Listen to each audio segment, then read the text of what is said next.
kids in general rely on us for very many things. Mainly, I feel for guidance, nurturing, and development. It is our responsibility as parents, as adults, to provide them with necessary tools to navigate life's challenges and thereby foster their growth and development. Often, when a child is sick, not feeling well, persistent cough, fever, we as adults, parents, are very quick to act. We react right away and we reach out to help. But if a child is sad, irritable more than normal, or has lost interest in activities that they once used to enjoy, we are quick to dismiss that as, oh, it's a phase, or it could be a teen angst. True. A lot of times it is usually a phase, it is a teen angst, but what if it is something else? That something else is what we're going to talk today. Children and mental health. And I have a very special person today to discuss this with. Her story is deeply personal and is close to home. As a mother of a teenager, she wants to step up and raise awareness, breaking the stigma around mental health. She has another very special achievement to her, and I want to brag about that a little bit. Last year, October 2023, she was crowned Mrs. Georgia International. Finals of which is going to be next month in Kingsport, Tennessee. I welcome today on Chai Convo's Mrs. Georgia International, going to finals next month, Aarthi Rajasekaran. Welcome, Aarthi. Thank you, Namrata. Such a pleasure and honor to be on this show. Thank you so much for coming. A topic that is so deeply personal for mothers, specifically in this era, the digital social media era. So, look forward to the conversation. Thank you. And first of all, lots and lots of congratulations to you. That is awesome, Aarthi. Thank you so much. Honestly speaking, I'm not a pageant person at all. Really? I've never walked the stage. I've never got dressed up. I've never set foot on a platform showcasing fashion. And honestly, I cannot walk a straight line without falling. I don't believe that. That's really true. So how did this happen? How did Mrs. Georgia International happen? Can you tell us a little bit about your journey? Absolutely. From the beginning. Okay. Fate and destiny. These are two things that I strongly believe in. Always, right? Always. Everything. Absolutely. And life is the best teacher. What do you do with the learning from life? What have you done to spread your learning? That is where my story started. I learned about teens facing mental health issues. And I had a conversation with one of the counselors at a middle school, and she expressed the deep concern about children this age. What happens to them? When we are having the conversation. And what age group? I'm sorry, what age group are we talking about? Or just kids in general? Kids in general. Okay. So she has been a counselor for 3 decades. She has seen elementary, middle, high school. Her journey when she started as a counselor started from high school, and slowly it's been cascading down. She was moved to a middle school as a counselor. She was moved to an elementary school as a counselor. And as the conversation was happening, she told me about 1 in 4 children engaging in self-harm. That broke me down. That really broke me down.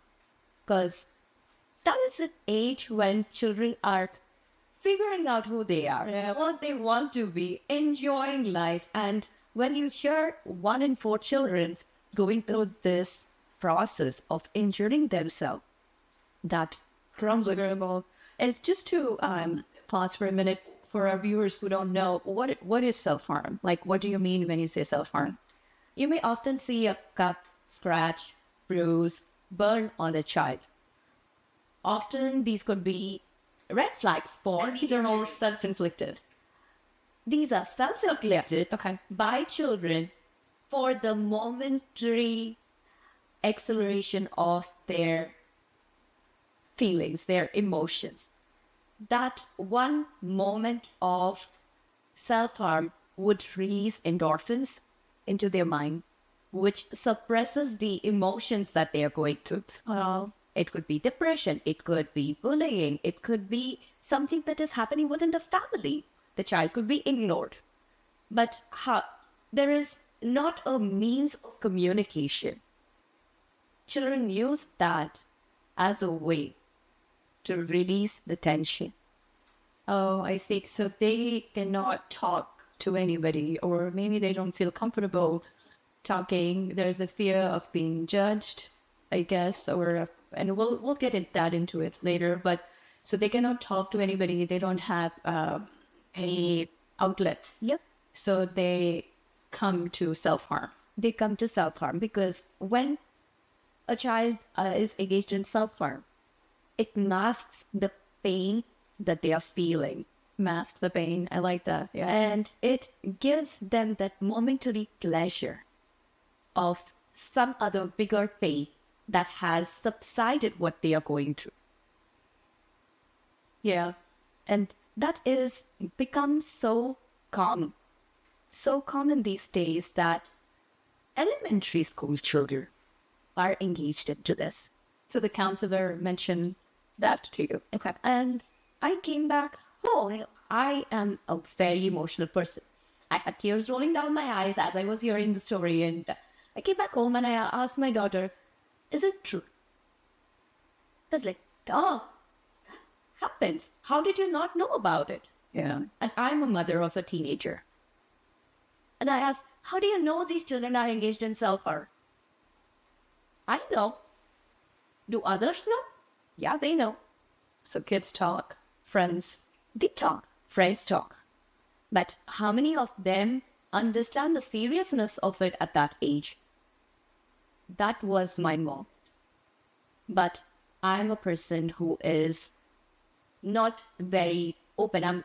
I'm social. I'm a social butterfly. But talking about this sensitive topic it's not easy. I am trying to break the glass ceiling about an issue that has been ignored or not even recognized by so many. Right about the moment when I was thinking, how do I pursue this? An opportunity presented. I was in the ladies' washroom and there was this mentality, late 50s. She was like, "Oh, you are gorgeous. You have to go into pageants." "Okay, thank you." I know what my potential was, so I obviously ended up saying, "No, thank you." And again, she was like, "No, you should." I was like, "Okay, somebody's trying to flatter me." I'm like, "Okay, lady, what do you want?" And conversation went through, and she was like, "Oh, will you give me your number? I will contact you." I wanted to get rid of her. Honestly, I wanted to get rid of her. So I gave her my number, and my friend standing next to her, "Are you crazy? You're giving a stranger a number, and that is your real number." But and when was this, Aarthi? How long back was this? This was back in September 2023, 3 weeks before the pageant. Oh my gosh, yeah, because the pageant was October. Correct. And I, questioning myself so much, ignored it. And next day morning around 9:30, I got a call from this woman, along with the director of the pageant. So who was she? She was an advertising agency owner, and she was participating in these pageants back then as a marketing lead. How about that? Fate and destiny. See? Right time, right place. I think that a lot. I gave it a deeper thought. My husband, very conservative, he was like, "Do you really want to do it?" I don't know. I asked my daughter, "What do you think? Should I do it?" She was like, "Mom, no, you may not want to do it." Well, I want to give it a try. Yeah? I want to give it a try. And I talked to my confidant, my stylist, makeup artist, and my best friend, Shantanu. This opportunity presented. What should I do? His answer was, "Go for it." "Are you sure? Have you seen me?" I was like, "Go for it." Okay, let me try. And then I talked to this director. He goes, what is it that you want to do? Was like, I don't know. Was like, talk to me about your pageant history. Like, I have zero history. Have you done fashion shows? No. Have you done modeling? No. And he goes, if there is one thing, if I give you a platform, if there is one thing that you would want to showcase, you are in the limelight. Imagine that. You are on a stage. There's one issue that you want to transform. What would that be? Without a glitch, came the words, teen mental health. It was so easy. And from that moment, he was like, fill out the application. I'll think about it. I delayed the process for a couple of days. He kept calling me. And it's not that I am the only contestant. There were several other qualified women, way more experienced in pageantry than me.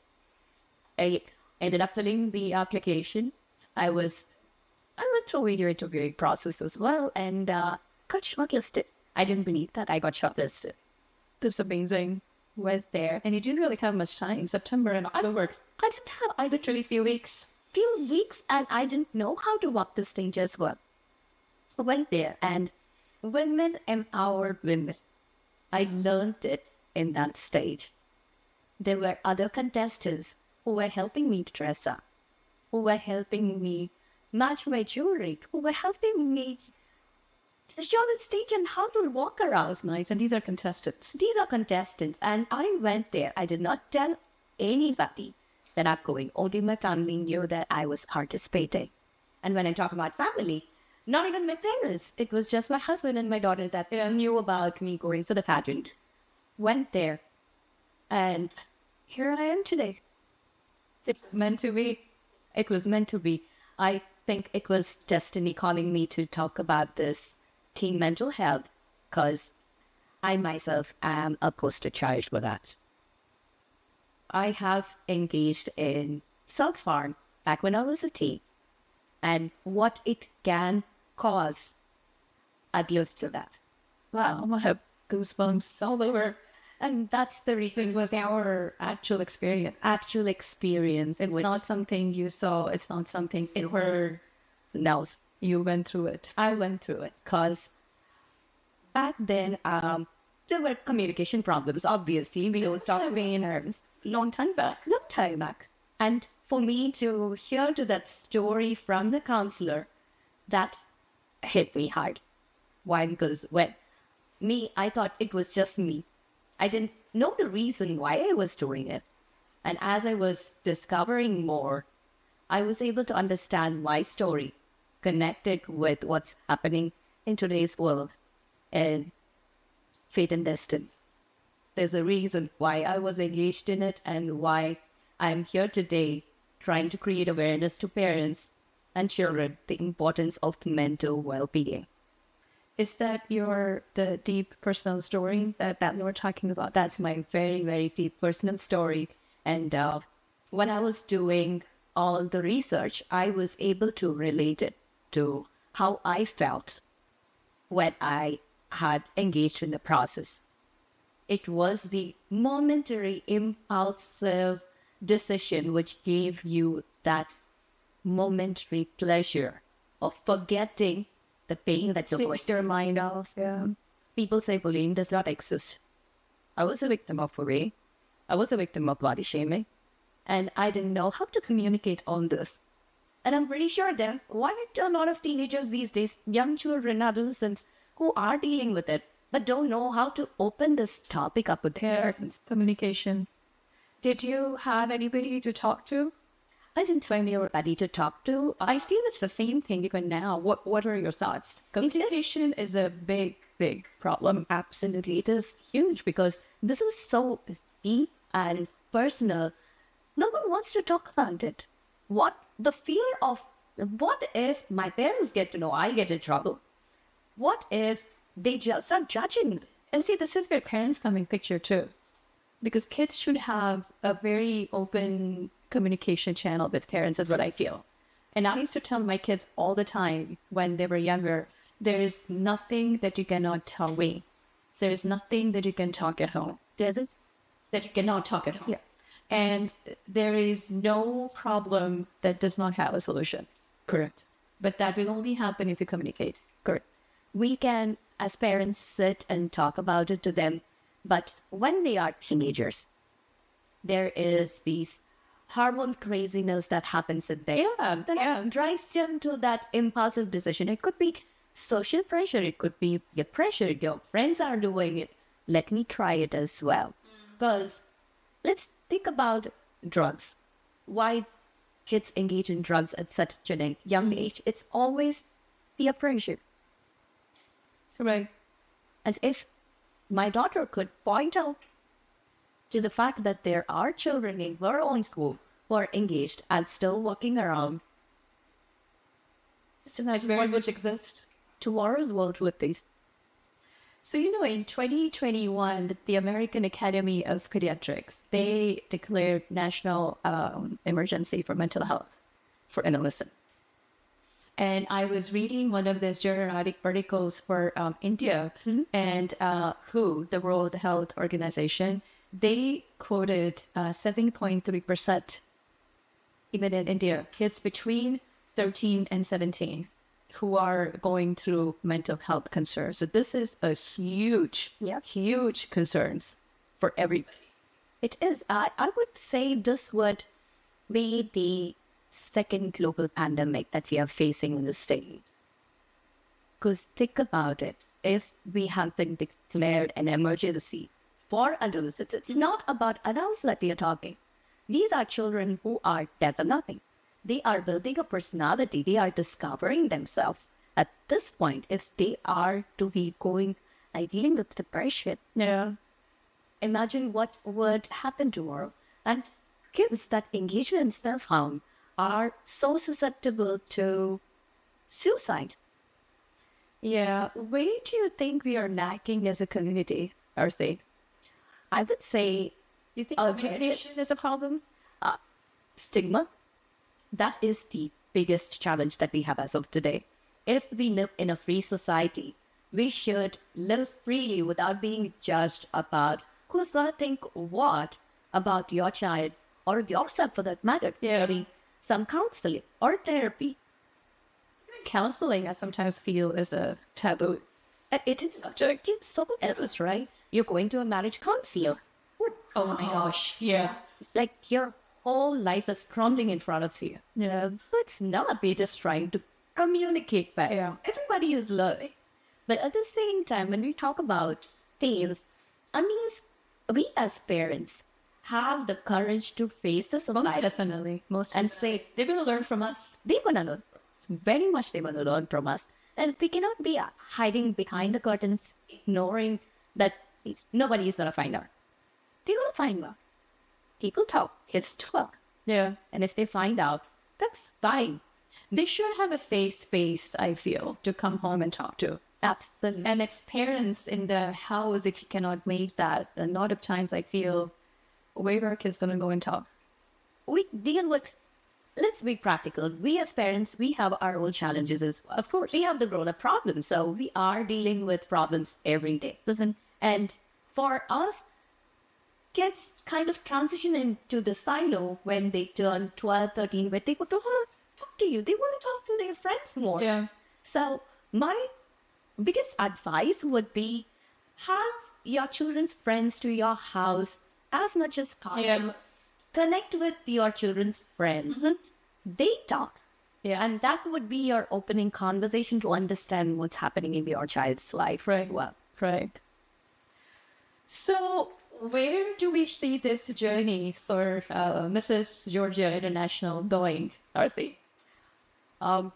This is just Going forward. And I know you're going for the final pageant next month. I would say this is just the beginning.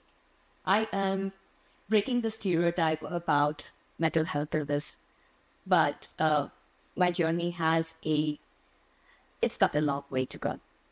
My goal is to have mental health education incorporated into our school curriculum. That would be nice. And it starts right from kindergarten, I would say.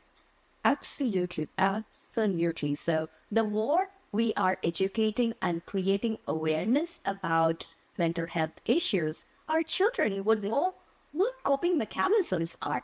Definitely. And talk in the house too. I feel when you're having dinner or when you're out on vacations, talk to them. Depression, for example, should not be looked upon as a character weakness, which I often feel is what happens. That's true. And it's not a character weakness of the child, it's a character weakness of the parents. Yes. That is what the society has built up to. So we need to break that stigma, unleash the power of society when we come together and fight for a cause. How successful we could be. Let's break the stigma. Let's not be judgmental about the child or the parent. And let's just have them in our prayers and feel for the child and let them recover fast. Be the beacon of support and don't be judgmental. That's my request. No, that's, I think, a message, a very strong message for everybody.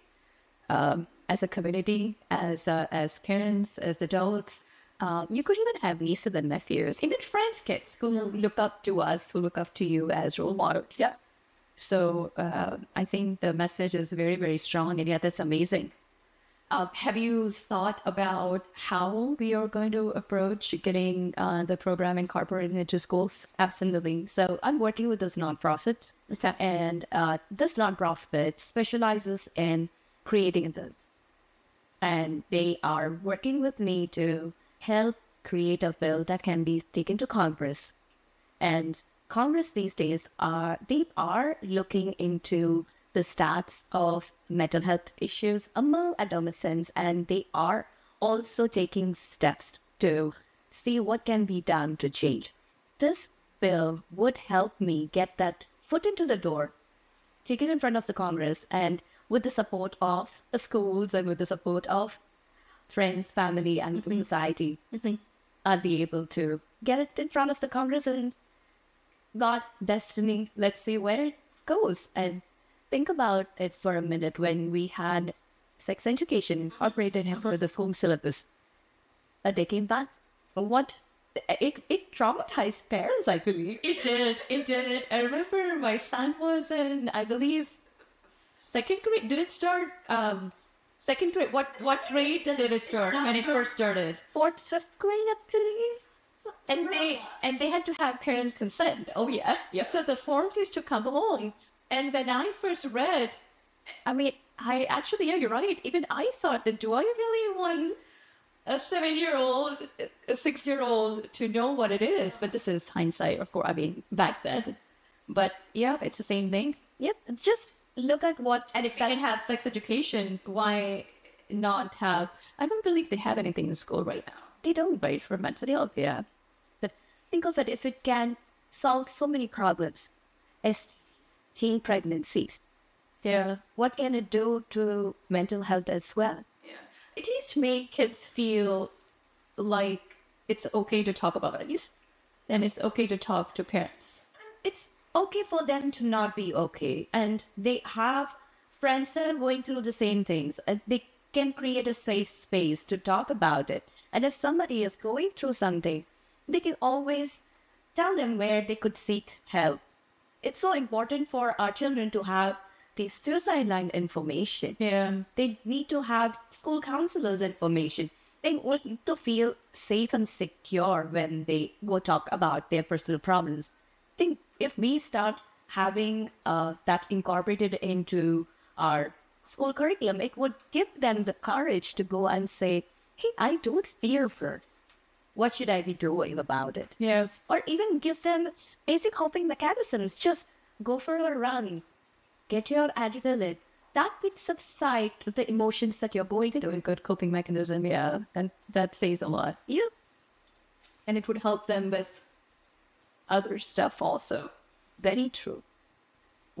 We want to build a safer, acceptable, stronger community. Mental health illness exists everywhere. As long as there are people, mental health illness exists. Asians, we choose to ignore the fact because it's not seen. A fever can be felt, an injury can be seen. If scanning cannot show it, it does not exist. We ignore it. Why do you think that happens? We don't want to be. So basically, the stigma in Asia is anything to do with your mind, unless you are absolutely brilliant, is ignored. A child, autism for that matter, was ignored. It was ignored for a very long time. Up until the time there were studies that were shown on how to figure out there was autism, and it exists. Similarly, mental health illness is ignored because it cannot be seen. And when your children are going through something, the only thing is parents will be like, pull up your sock, get out, do it. It's how our parents were also. Yeah. Things are changing a little bit now, I feel. It is, The awareness is there, resources are there also. May not be as much, but still there. it is a lot more prevalent, but there are not as many resources that is needed. I think the parents need education first compared to the children. True. The parents need to understand it's not their fault. The children are going through something, it's absolutely not their fault. Don't worry about the society. You are your child's support system. You need to figure out what is wrong with your child. You need to invest time in them to understand. The understanding component, when that increases, that is when mental health awareness will increase. Yeah. And we just have to work on it every day. Every single chance we get. We have to talk about Just this more. seize it and just talk to your kids. It's not about movies and music that we have to talk about in a social gathering.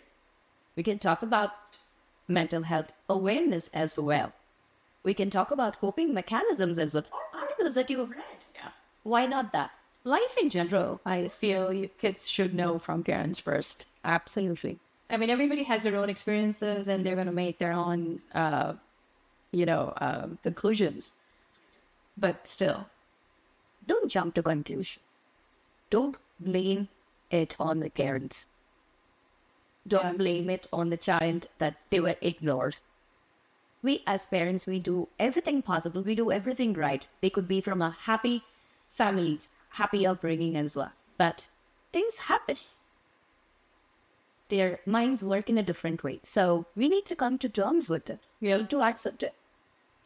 So if there is one thing that you need to tell the community, what would that be in regards to mental health? You're just so passionate about it. What would you say? What would you tell them? Mental health illness exists. It's not a taboo. Do not stigma. Let's work towards stigmatizing this word mental health illness. Let's create more awareness. Let's fight it as a society. Let's support each other. Let's not label the child. Let's not label the parents. So, Aarthi, the last segment of the podcast is, I call it Tell It As It Is. Okay. So anything that you're passionate about doesn't have to be mental health, whatever it is. I just want you to tell it honest. Okay.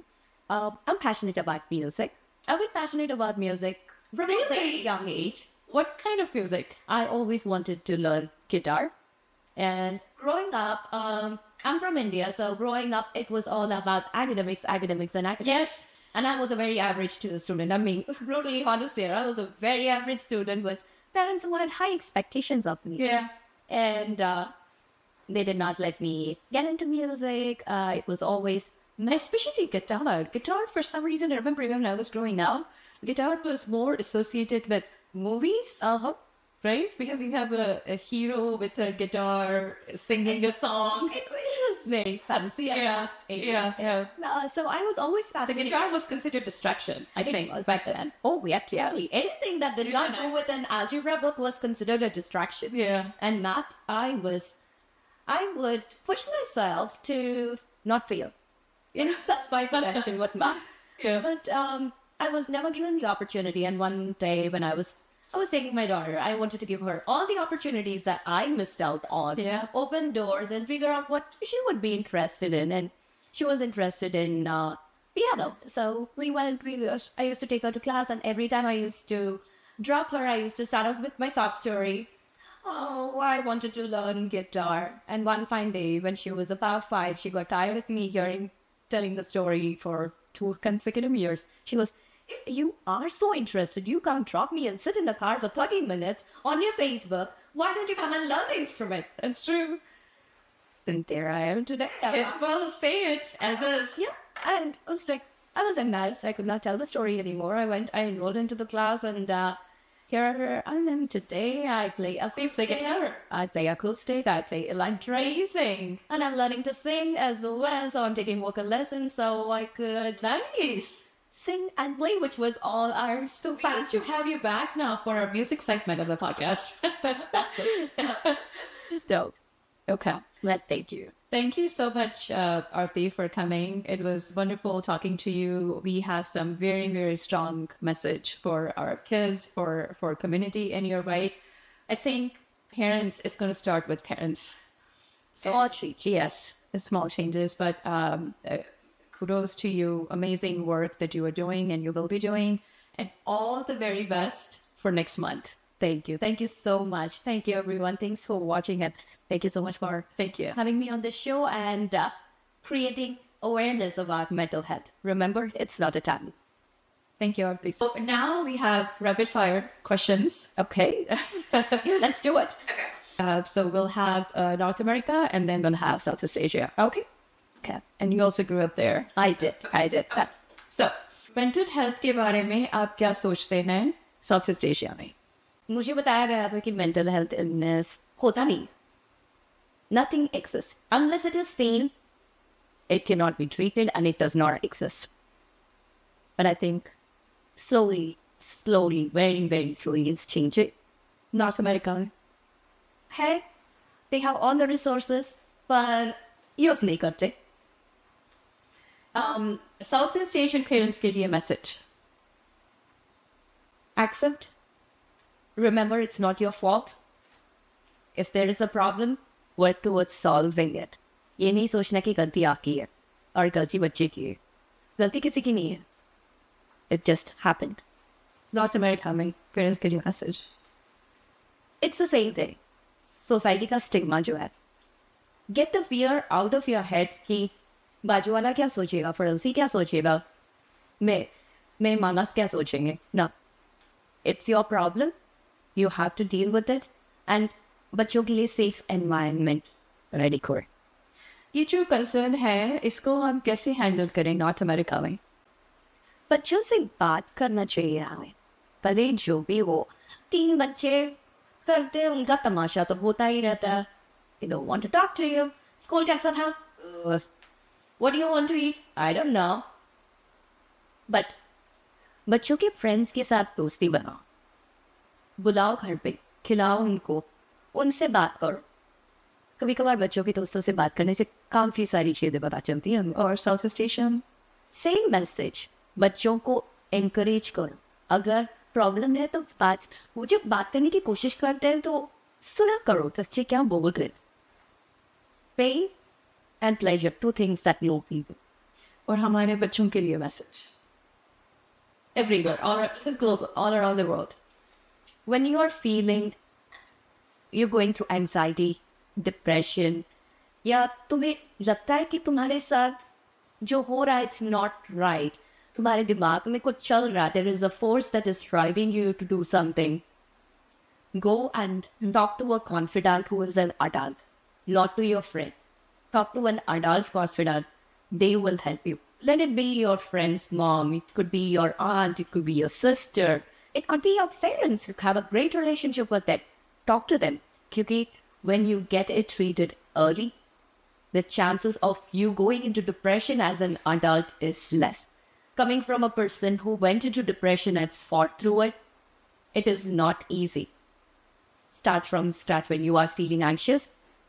Get it shut down.